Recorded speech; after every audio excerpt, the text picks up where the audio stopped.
gastritis itu dibagi menjadi dua, yaitu gastritis akut dan gastritis kronik. Kalau yang akut itu biasanya penyebabnya itu tidak diketahui secara pasti ya, bisa dari stres, alkohol atau dan lain-lain. Di situ biasanya ditemukan sel inflamasi akut dan neutrofil.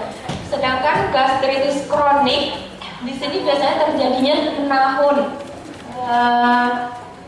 Penyebabnya itu bisa disebabkan karena ulkus yang berhubungan dengan infeksi Helicobacter pylori pada lambung. Etiologinya sendiri, gastritis akut di sini tidak jelas ya, bisa dari penggunaan obat-obatan, konsumsi alkohol berlebih, terus gangguan mikrosirkulasi mukosa. Yes, nyantai. Dan dari stres fisik. Sedangkan gastritis kronik yang sudah dijelaskan tadi itu bisa dari bakteri Helicobacter pylori dan inflamasi lambung yang lama. Next. Terus tanda dan gejala secara umum yang ditemukan yaitu perih atau sakit seperti terbakar pada area abdomen sebelah kiri ya.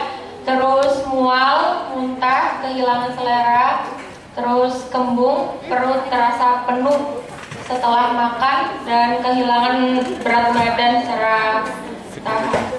Next. Patofisiologinya sendiri dari faktor imunologi, terus faktor bakteriologi dan faktor lain.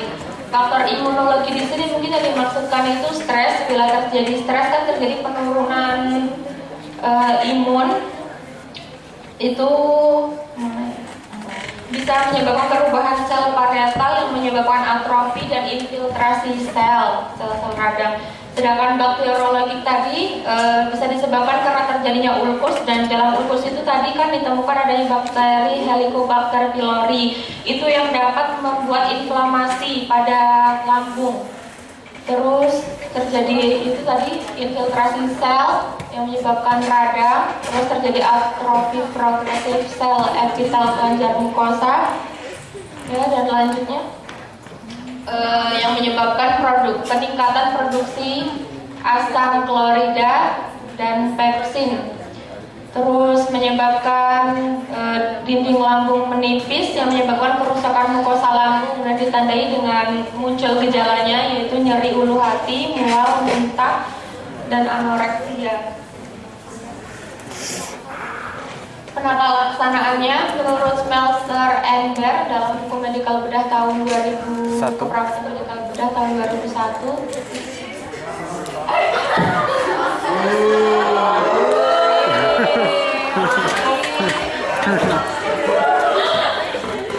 Penata laksanaan pada gastritis akut yaitu dengan menginstruksi pasien untuk menghindari alkohol dan makanan sampai gejala berkurang. Jadi ketika muncul gejala itu asupan makanannya itu dikurangi. Terus dari pola hidup sendiri, mungkin dari konsumsi alkohol itu dikurangi, karena kita tahu alkohol yang berlebih itu dapat mempengaruhi kerja lambung. Terus gastritis kronik itu diatasi dengan modifikasi diet klien, meningkatkan istirahat, mengurangi stres, dan farmakoterapi. Farmakoterapi di sini untuk mencegah, membunuh Helicobacter pylori yang terdapat pada ulkus tadi. Itu bisa diatasi dengan pemberian antibiotik dan bismut.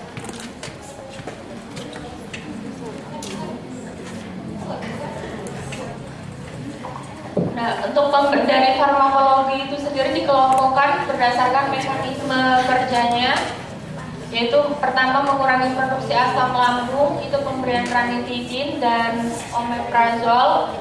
Terus untuk menetralkan asam lambung itu dengan pemberian antasida, dan memberi perlindungan terhadap mukosa lambung itu jenis itu dari supralfat. Dan untuk membunuh mikroorganisme Helicobacter pylori itu dari obat clarithromycin, amoxicillin, dan metronidazole, jadi jenis antibiotika. Askepnya sendiri yang sudah kita lakukan itu nama mbahnya Mbah Tukia, usia 80 tahun. Alamatnya itu jadi sidik. terus mengeluh sering mengalami perih pada bagian perut serta kadang-kadang terasa nyeri di perut. Dari kebiasaan hidupnya sendiri dia tidak merokok dan tidak minum alkohol. Tetapi mungkin dari segi nutrisinya di sini ada gangguan ya. Makanan sehari-hari itu tidak teratur dan jarang melakukan olahraga. Tidak ada riwayat alergi. Hasil pengkajiannya nyeri skala 3, status gizi kurang, personal hygiene bersih dan lain-lain bisa dibaca sendiri. Keadaan umum ya bisa dibaca sendiri. Lain masih bisa membaca dengan dari persepsi sensorinya masih baik. Terus next, sistem pernapasannya juga masih baik di sini, normal semua. Mungkin di sini gangguannya pada terdapat gangguan pada sistem gastrointestinalnya itu, yaitu nafsu makannya itu kurang baik, tergantung apabila mbah lapar. Jadi orang tua itu kadang kan mut-mutan, dia kalau misalkan nggak lapar ya nggak mau makan seperti itu.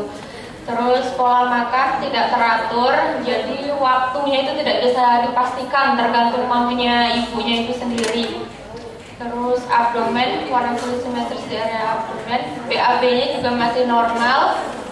Terus sistem muskuloskeletalnya masih normal ya. ADL-nya masih mandiri, secara umum dia masih baik.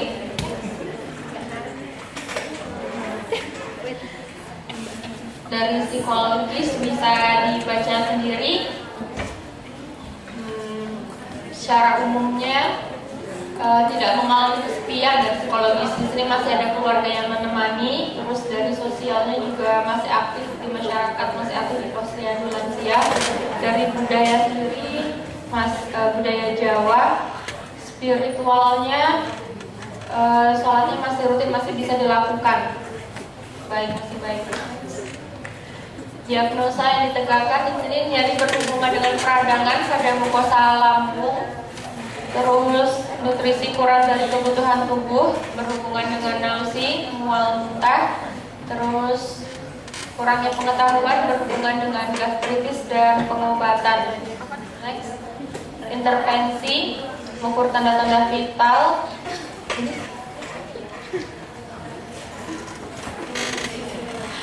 Ya, cara teorinya memonitor intake, output cairan, terus kolaborasi dengan dokter itu untuk pemberian antiemetik atau anti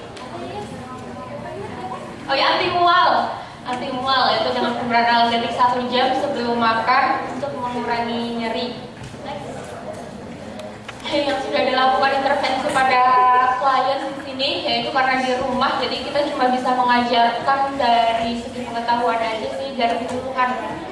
Pasien teaching di sini yaitu penyuluhan berhubungan dengan gejala dan penyebab, itu lebih menekankan pada diet dan gaya hidup, terutama untuk keluarganya sih, untuk mengingatkan ibunya itu agar bisa makan teratur. Terus menghindari makan makanan yang menyebabkan gastritis seperti asam dan pedas dan lain-lain. Terus stres, mengajarkan teknik relaksasi untuk mencegah ketika ibunya stres, jadi untuk menurunkan resiko kekambuhan. Terus menganjurkan menggunakan obat berhubungan dengan gastritis jika terjadi kekambuhan.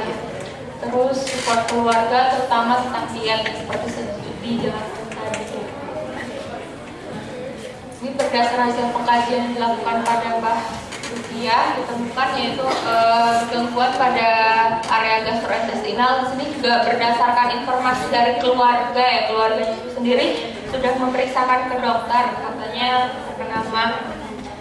Terus itu disebabkan karena ketidakteraturan waktu makan sejak muda ya, seperti itu. Next itu hasil dokumentasi. Oh, Queen.